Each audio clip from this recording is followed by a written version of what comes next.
2024 లేదా 25లో డిగ్రీ లేదా బీటెక్ చదివారా? సాఫ్ట్‌వేర్ జాబ్ కోసం ఎదురు చూస్తున్నారా? అయితే కోడ్ జ్ఞాన్ 100 డేస్ కోర్సులో చేరండి, జాబ్ సాధించండి. నమస్కారం శ్రీ ఆచార్య అనంతకృష్ణ స్వామి గారు. నమస్కారం అండి. Conscious, sub conscious, super conscious అనేవి ఏ విధంగా వర్కౌట్ అవుతాయి అండ్ దానికి సంబంధించినటువంటి విషయంలోనే పర్టికులర్గా చిన్న చిన్న కోరికలు ఏ విధంగా తీరుతాయి, పెద్ద పెద్ద కోరికలు ఏ విధంగా తీరుతాయి అండ్ మనం ఏది అనుకోవచ్చు ఏది అనుకోకూడదు అనే దాని మీద కూడా అవగాహన పెరిగేలా చెప్పారు మీరు. అవునండి. సో మనీ విషయానికి వచ్చేటప్పటికి ఈ విషయాలు చెప్పేవాళ్ళు చాలా తక్కువ మంది ఉంటారు. బట్ ఆచార్య అనంతకృష్ణ స్వామి గారు మాత్రం మనీ మోటివేషన్ చాలా నీట్గా ఇస్తారు. అంటే ఎంత వీలైతే అంత సబ్జెక్ట్ వేయాలని కోరిక తప్ప నా క్లాస్కు రావాలని ఏం లేదు. ఎందుకంటే దీంతో చాలా మంది బాగుపడ్డారు, వీడియోలు చూసి చాలా మంది బాగుపడ్డారు, బాగా సంపాదిస్తారు. డిసిప్లిన్ అండి, అన్ని కొన్నారు కూడా, చాలా వస్తువులు కూడా కొన్నారు, చాలా ఎక్స్పీరియన్స్లు ఉన్నాయి. చాలా మంది ఫీడ్బ్యాక్ ఇచ్చారు. అవునండి, అవునండి. అందులో ఏం చెప్తున్నారు? నా క్లాస్కి వచ్చిన వాళ్ళకి నేను ఒక మాట అడుగుతాను, ఏంటంటే మీకు ఎంత డబ్బు కావాలి అనగానే ఏమంటే ఒక 10 కోట్లు కానీ లేకపోతే 100 కోట్లు కానీ ఏదేదో రాసేస్తారు, ఏదేదో చెప్తారు. క్లాస్కి వచ్చేంత వరకు వాళ్ళకి ఒక బలమైన కోరిక ఉంటుంది. అంటే నాకు ఇంత డబ్బు అయితే నేను అన్ని సమస్యలు తీరిపోతాయి, ఓకే, ఇబ్బంది ఏం లేదు. వాళ్ళకి ఎంత ఒక 5 లక్షలు 10 లక్షలు అప్పు ఉంటుంది, అది వాళ్ళకి ప్రాణం మీద పీకల మీద ఉంటుంది. ఇక అది తీర్చేస్తే మేము రిలాక్స్ అయిపోతామనే ఆలోచనలో ఉంటారు వాళ్ళు. ఆ క్లాస్కి వెళ్తే ఏమన్నా మార్గం దొరుకుతుందేమో, దానివల్ల మనం ఇది చేసేయచ్చు అనే ఊహతో కొందరు వస్తారు.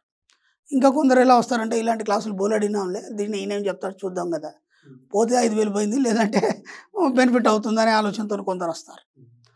ఇంకా కొందరు మేధావులు ఉంటారు, కేవలం అబ్జర్వ్ చేయడానికి వస్తారు. అసలు ఎంతవరకు వాస్తవాలు చెప్తున్నాడు, ఇది ఎంతవరకు కరెక్ట్ అనేది ఊహతో కొందరు వస్తారు. ఎక్స్పీరియన్స్డ్ పర్సన్స్ ఉంటారు, ఏజ్ ఎక్కువ ఉండి అన్ని చూసిన వాళ్ళు ఉంటారు.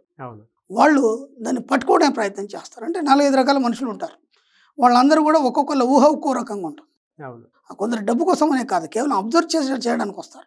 ఎక్కడ ఏ పాయింట్ని పట్టుకుంటే ఎలా సాధించవచ్చు అనే ఉద్దేశంతో కొందరు వస్తారు. దీంట్లో గమ్మత్ ఏంటంటే, నేను అడగగానే ఇంత డబ్బు కావాలని అంటారు ఎవరైనా, ఇబ్బంది ఏం లేదు. ఇప్పుడు ఏమవుతుందంటే, ఆ ప్యాషన్ అప్పుడు ఉంది మీకు, ఆ డబ్బు ఇంత కావాలని. ఆ తర్వాత కొన్ని రోజులు ప్రాక్టీస్ చేయగానే ఆ డబ్బు ఏదో సరిపోతుంది, అంటే వాళ్ళకు ఉన్న 5-10 లక్షలు తీరిపోతుంది. తీరిపోయిన తర్వాత ముందున్న ప్యాషన్ ఇప్పుడు ఉండదు మళ్ళీ వాళ్ళకి. అక్కడ ఏమైపోతుందంటే, మీకు 5 లక్షలు అవసరం ఉంది, మీకు 10 లక్షలు వచ్చింది, ఇంకా వేరే ఆలోచన ఉండదు. అక్కడ ఏమైపోతుంది, మనిషి అక్కడ సైలెంట్ అయిపోతాడు. అది కావద్దు నేను చెప్పేది. ఆ ఫైర్ మీరు వచ్చినప్పుడు ఎలా ఉందో ఆ ఫైర్ అలాగే ఉండాలి. అలాగే ఉన్నప్పుడు మాత్రం మీరు ఇంకా ఎక్కువ సంపాదించగలుగుతారు. ఇక్కడ చాలామంది విషయంలో జరిగే విషయం అదే. అప్పుడు ఎంత కోరుకున్నారో ఒక 5 లక్షలు 10 లక్షలు వచ్చేసిన తర్వాత మళ్ళీ దాని మీద కాన్సన్ట్రేషన్ తీసేసి మళ్ళీ మామూలు వ్యాపకాల్లో పడిపోతారు. వాళ్ళు పడిపోయినప్పుడు ఏం జరుగుతుందంటే, ఇది కాస్త అయిపోయిన తర్వాత మళ్ళీ మొదటికి వచ్చేస్తారు వాళ్ళు, మళ్ళీ ఎత్తుకునే పరిస్థితి వస్తుంది. అందుకని మనం ఏం చెప్తామంటే, మనం ఒక టార్గెట్ ఇస్తాం. ఇప్పుడు ఈ సమయంలో ఇంత డబ్బు నాకు రావాలి, ఓకే, అది అయిపోయింది. అది అయిపోయే లోపు ఏం చేయాలంటే అంతకంటే రెట్టింపు మళ్ళీ రాసుకోవాలి. కరెక్ట్ అది ఎండింగ్ దగ్గరకు వస్తున్నారు కానీ మళ్ళీ అంతకంటే రెట్టింపు. అంటే ఎప్పుడు మనం విశ్వానికి పని చెప్తూ ఉండాలి, ఖాళీ ఉండడానికి లేదు. మనం ఖాళీ ఉన్నామంటే విశ్వం సైలెంట్ అయిపోతుంది. కాబట్టి దానికి పని చెప్తుండాలి ఎప్పుడు కూడా. ఇది బాగా ఆలోచించండి, మీరు బాగా గమనించండి, అబ్జర్వ్ చేయండి. అంటే మనం ఏదైతే కోరిక ఉందో తీరిపోయిన తర్వాత మళ్ళీ దాని మీద కోరిక పోదు, కొత్త కోరికలు వస్తాయి. అలాగే డబ్బు మీద కూడా మీరు కొత్తగా పెంచుకోండి ఇంకా కోరికలు. ఇప్పుడు సపోజ్ మీరు ఒక ఇల్లు అనుకున్నారు, ఇల్లు కంప్లీట్ అయిపోయింది, ఇక మీకు ఇల్లు మీద ఉండదు. కానీ నేను అనుకున్నాను సాధించాను ఇల్లు. ఏమి ఇల్లు కడతారండి మీరు? డబుల్ బెడ్రూమ్ కిచెన్ హాల్ లేదా ఒక అపార్ట్మెంట్లో, అదొక ఇల్లా? ఈ సబ్జెక్ట్ అయిన తర్వాత మీరు ఎక్కడ ఉండాలి? ఒక మ్యాన్షన్ కట్టాలి, అవునా కదా? కానీ మీకు ఎప్పటి నుంచో మైండ్లో ఏముందంటే, నేను కనీసం ఒక సిటీలో కానీ లేకపోతే ఎక్కడైనా కానీ ఒక డబుల్ బెడ్రూమ్ ఫ్లాట్ తీసుకోవాలి అనే ఆలోచన ఉన్నది మీకు. అంతకంటే మీరు ఊహించలేదు. కాబట్టి అది కంప్లీట్ కాగానే ఇప్పుడు భవంతి గురించి ఊహించడం మొదలు పెట్టాలి. అర్థమైందా? ఇప్పుడు ఒక 2 వీలర్ తీసుకోవాలనే కోరిక ఉంది. ఇప్పుడు చాలామంది ఈ రోజుల్లో కూడా, నేను ఒక 2 స్నేహితులను చూశాను. వాళ్ళ ఏజ్ పాపం 60 years ఉంటుంది, కానీ మంచి స్టాండర్డ్ ఉన్నారు. వాళ్ళు ఏదో కూలి పని చేస్తారు, బాగా స్టాండర్డ్గా ఉన్నారు. సాయంత్రం నేను అలా కారులో వెళ్తుంటే వాళ్ళిద్దరూ మాట్లాడుకుంటూ సైకిల్ మీద తొక్కుంటూ హాయిగా వాళ్ళు వెళ్ళిపోతున్నారు.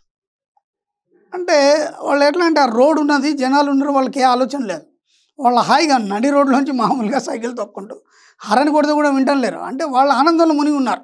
చిన్నప్పటి నుంచి ఫ్రెండ్స్, వాళ్ళు ఏదో కష్టపడుతున్నారు, మేము ఏదో సాధించిన తృప్తితో ఏదో మాట్లాడుకుంటూ వెళ్ళిపోతున్నారు. అక్కడ ఏం సాధించారు వాళ్ళు? 60 ఏళ్ళు వచ్చినా అదే సైకిల్ మీద ఉన్నారు వాళ్ళు. వాళ్ళు ఏమనుకుంటారంటే, ఒక ఫ్రెండ్కి ఒక ఫ్రెండ్ సపోర్ట్ అనమాట. ఏదైనా గొడవ జరిగిన వీడొచ్చి వాడికి సపోర్ట్ చేయడం, వాడొచ్చి వాళ్ళు చిన్నప్పటి చాలా క్లోజ్ రా, వాళ్ళు వదిలి ఉండర్రా, ఇవన్నీ దేనికి పనికిరావండి మనకి. వాళ్ళు అనుకుంటారు మేము ఎంతో సాధించేసాం, పిల్లలు పెళ్లి చేసాం, అన్నీ చేస్తాం. కానీ వాళ్ళు ఎక్కడున్నారు మళ్ళీ అదే సైకిల్, ఒక చిన్న ఇల్లు, అంతకంటే వాళ్ళు ఏం సాధించింది ఏం లేదు. నేను అనేది ఏంటంటే ఇప్పుడు మీరు ఒక 2 వీలర్ అనుకున్నారు, సపోజ్ 2 వీలర్ రాగానే కారు గురించి అఫర్మేషన్ చేయండి అన్నమాట. ఓ కారు కొన్నారు, ఆ తర్వాత అంతకంటే పెద్ద కారు మీద మీరు అఫర్మేషన్ చేయాలి.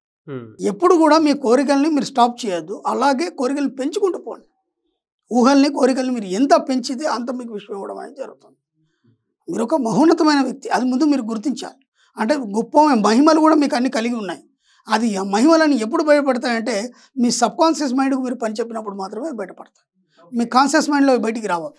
కాన్షియస్ మైండ్లో మనం మాట్లాడడం, చేయడం ఇవన్నీ చేస్తుంటాం. సబ్కాన్షియస్ మైండ్లో ఏం చేస్తుంటాం, మనకు తెలియకుండానే శ్వాస పీల్చుకోవడం కానీ, లేదంటే కనురెప్పలు కొట్టడం కానీ, ఇవన్నీ మనకు తెలియకుండా అది సబ్కాన్షియస్ మైండ్. ఆ సబ్కాన్షియస్ మైండ్తో మీరు ఎప్పుడైతే కనెక్ట్ అవుతారో మీరు విశ్వంలో ఏది కోరుకుంటే సాధిస్తారు. కాబట్టి మీ కోరికలకి ఎప్పుడు కూడా పులి స్టాప్ చెప్పకండి. మీ కోరికలను ఇంకా పెంచుతూ పెంచుతూ పెంచుతూ పోండి. ఎప్పుడు కూడా ఏదైనా సరే, ఒక నగలు కావచ్చు, ఒక కారు కావచ్చు, ఒక బంగ్లా కావచ్చు, లేదా పొలాలు కావచ్చు, ఏదైనా సరే ఇది కొన్నామంటే దాంతో ఆగిపోవద్దు. మీకు అక్కడనే అయిపోతున్నారు మీరు. ఎందుకంటే మీరు మీ లక్ష్యం అనుకుంటున్నారు. దాన్ని లక్ష్యం ఎప్పుడు సాధింపబడదు, బాగా గుర్తుంచుకోండి. ఓకే, లక్ష్యం ఎప్పుడు ఫెయిల్ అవుతుంది. అందరూ ఏమంటారంటే మీరు లక్ష్యం పెట్టుకోవాలి, లక్ష్యం కోసం ప్రయత్నం చేయాలంటారు. లక్ష్యం చాలా ఫెయిల్ అవుతుంది.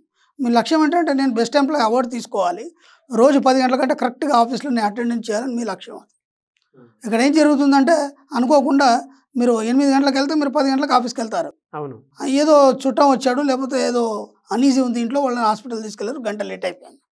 అయినా సరే కొద్దిగా ఇంకా షార్ట్ రూట్లో వెళ్దామని వెళ్తున్నారు, అనుకోకుండా ట్రాఫిక్ జామ్ అయిపోయింది. అక్కడ ఏమైపోయింది, మీకు అరగంట లేట్ అయిపోయింది. మీ లక్ష్యం అక్కడ ఛేదించబడింది, పోయింది అది. కాబట్టి లక్ష్యం ఎప్పుడు పనిచేయదు, కోరికలు పనిచేస్తాయి. ఇది బాగా గుర్తుంది. కోరిక అనేది బలమైనప్పుడు ఏమవుతుందంటే ఆటోమేటిక్గా ట్రాఫిక్ క్లియర్ అయిపోతుంది. మీరు ఎప్పుడైతే దాన్ని రీచ్ కావాలనుకున్నారో అది మాత్రం మీకు కనిపిస్తుంది. మధ్యలో ఏ ఆటంకాలు కూడా మిమ్మల్ని డిస్టర్బ్ చేయవు. కాబట్టి ప్రతి దాని మీద మీరు కోరిక పెంచుకోండి, లక్ష్యాలు పెట్టుకోకండి. లక్ష్యాలు ఎప్పుడు ఫెయిల్ అవుతాయి. లక్ష్యం కోసం మీరు ఎప్పుడు పని చేయకండి. మీ కోరిక కోసం మీరు పనిచేసే అవసరం లేదు. కోరికని పదే పదే పదే చెప్పినప్పుడు ఏమవుతుందంటే ఆ విషయం తీసుకొని దాని వైపుగా మీ యొక్క జీవితాన్ని తీసుకెళ్తారు. ఎక్కడ కూడా దేంతో కూడా మీరు సంతృప్తి పడకండి. మీరు చాలామంది ఇదే చేస్తున్నారు. పొరపాట్లు ఏంటంటే క్లాస్కి వస్తున్నారు, ఏదో వాళ్ళ పనులు అయిపోతున్నాయి, అక్కడికి మళ్ళీ సైలెంట్ అయిపోతున్నారు. తర్వాత కొన్ని రోజులు కాగానే మళ్ళీ కంప్లైంట్, గురువుగారు నేను ఇలా ఉన్నాను, మళ్ళీ ఇదంతా పోయింది, లేకపోతే ఇలా అయింది. అవన్నీ కంప్లైంట్స్ వద్దాం. ఎందుకంటే మీ యొక్క సబ్కాన్షియస్ మైండ్కి కోరికల లిస్టుని ఇవ్వలేదు కాబట్టి అది ఆగిపోతుంది. అంతే, అది ఇవ్వదు. మీరు అడిగేంత వరకు విశ్వం ఇవ్వదు. జీసస్ క్రైస్ట్ అదే అన్నాడు, అడుగుడి ఇవ్వబడును. మీరు అడగండి ఇవ్వబడుతుంది. అందరూ ఈయనని అడుగుతున్నారు పాపం. ఆయన నన్ను అడుగు అని చెప్పలేదు, ఇలా వేలు చూపించాడు, అడుగుడి ఇవ్వబడును. విశ్వాన్ని అడగండి అది ఇస్తుందని చెప్పారు. గొప్ప గొప్ప మహానుభావులు అందరూ కూడా అదే చెప్పారు. కానీ మీకు అర్థం కావట్లేదు.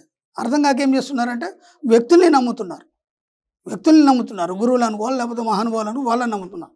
మీరే ఒక మహోన్నతమైన వ్యక్తి అని ఎప్పుడైతే గుర్తించి మీ సబ్కాన్షియస్ మైండ్తో మీరు కనెక్ట్ అయి ఉంటారో అప్పుడు మీ విషయంలో ఏది కోరుకుంటే అది మీ దగ్గరికి వస్తుంది. మీరు ఎక్కడ కూడా మీ లక్ష్యాన్ని పెట్టుకోకండి. మీరు ఏదైనా సరే మీ కోరికల్ని రెగ్యులర్గా పెంచుతూ పోండి, ఒకదాని మించి ఒకటి. అలా పెంచుతూ పోయినప్పుడు మాత్రమే దానికి ఎండ్ అనేది లేదండి. ఎందుకంటే నేను మరీ చెప్పాను, మీరు ఈ సంపాదించేదంతా ఈ యొక్క ఐశ్వర్యం, ధనం, సంపద ఏదైతుందో అది ఈ జన్మ కోసం కాదు. నేను ఆ మాట కూడా చెప్పాను. మనిషి ఎప్పుడు డబ్బు సంపద తెలుసుకోవడానికి నా దగ్గరకు వస్తాడు, నా దగ్గరికి కాదు ఎక్కడైనా సరే డబ్బు సంపద గురించి ఎప్పుడు తెలుసుకోవడానికి వస్తాడు అంటే తను 6వ జన్మలో వస్తాడు. ఇది మేము క్లాస్లో చెప్తాం ఎలా జరుగుతుందని. 6వ జన్మలో డబ్బు సంపద కోసం తెలుసుకోవడానికి వస్తాడు. తెలుసుకొని ఏం చేస్తుంటే విపరీతంగా సంపాదించడం మొదలవుతుంది అక్కడి నుంచి. అప్పుడు ఏమవుతుందంటే ఈ దాన్ని మనం వచ్చే జన్మకు కూడా మనం కంటిన్యూ చేయాలి. అంటే వచ్చే జన్మ మనం ఎక్కడ పుట్టాలి, ఏ కోటీశ్వరుడింట్లో పుట్టాలి, మీ హోదా ఏం కలిగి ఉండాలి, ఇప్పటి నుంచే మనం అఫర్మేషన్ చేయాలి. అద్భావం తద్భావం, మీరు ఏదైతే ఊహిస్తారో అదే జరుగుతుంది. అప్పుడు ఏమవుతుందో వచ్చే జన్మలో ఒక పెద్ద కోటీశ్వరుడింట్లో మీరు జన్మ తీసుకుంటారు. అది 7th బర్త్ అంటే. 7th బర్త్లో మీరు ఎలాంటి లోటు లేకుండా సంపూర్ణమైన జీవితాన్ని అనుభవిస్తారు. ఇంకా ఎలాంటి కోరికలు ఉండవు. కాబట్టి కోరికలు లేని మనస్తత్వం కానీ కోరికలు లేని మనసు ఏదైతుందో అది మోక్షాన్ని పొందుతుంది. Last birth 7th birth. కాబట్టి మీరు ఎవరైనా సరే నా క్లాస్కి వచ్చినా సరే డబ్బు సంపద ఐశ్వర్యం గురించి తెలుసుకోవడానికి వస్తున్నారంటే మీది 6వ జన్మ అనేది మర్చిపోవద్దు. 6వ జన్మ, ఎస్, 6వ జన్మలో డబ్బు సంపద ఐశ్వర్యం గురించి మనిషి తెలుసుకోవడానికి ఆ వైపు ప్రయాణం జరుగుతుంది. ఇప్పటివరకు అవన్నీ అవసరం లేదు ఆయనకి. ఎందుకంటే 7వ జన్మ అనేది పరిపూర్ణం కావాలి. పరిపూర్ణం కావాలంటే ఇక్కడ నుంచే మనం మొదలెయ్యాలి, అడుగు మొదలెయ్యాలి. కాబట్టి ఎప్పుడు కూడా కోరికల్ని చంపకండి. కోరికల్ని ఇంకా కంటిన్యూగా ఇంకా పెంచుకోండి. మీదేం పోయింది, మీరు ఎంత ఆలోచిస్తే అంత వస్తుంటే మీరు ఎందుకు ఆపుతారు? నిజం సార్, అది కోరికలు పెంచాలి. 5-10 లక్షల దగ్గర మీరు ఆగిపోవద్దు. ఎన్ని కోట్లైనా తక్కువనే అది. ఇప్పుడు ఏమవుతుందో మీరు ఎంత అఫర్మేషన్ చేస్తారో అది వచ్చే జన్మకు జమ అవుతుంది. అది ఇది సూక్ష్మం అన్నమాట. కాబట్టి వచ్చే జన్మలో పరిపూర్ణత్వాన్ని సాధించేసి మీరు మోక్షానికి వెళ్ళిపోతారు. ఇది subject. Very good sir, great words. Thank you so much Shri Acharya Anantakrishna Swami garu. Thank you. Suman టీవీలో మీ పర్సనల్ అండ్ బిజినెస్ ప్రమోషన్స్ కోసం కింది నెంబర్కి కాంటాక్ట్ చేయండి.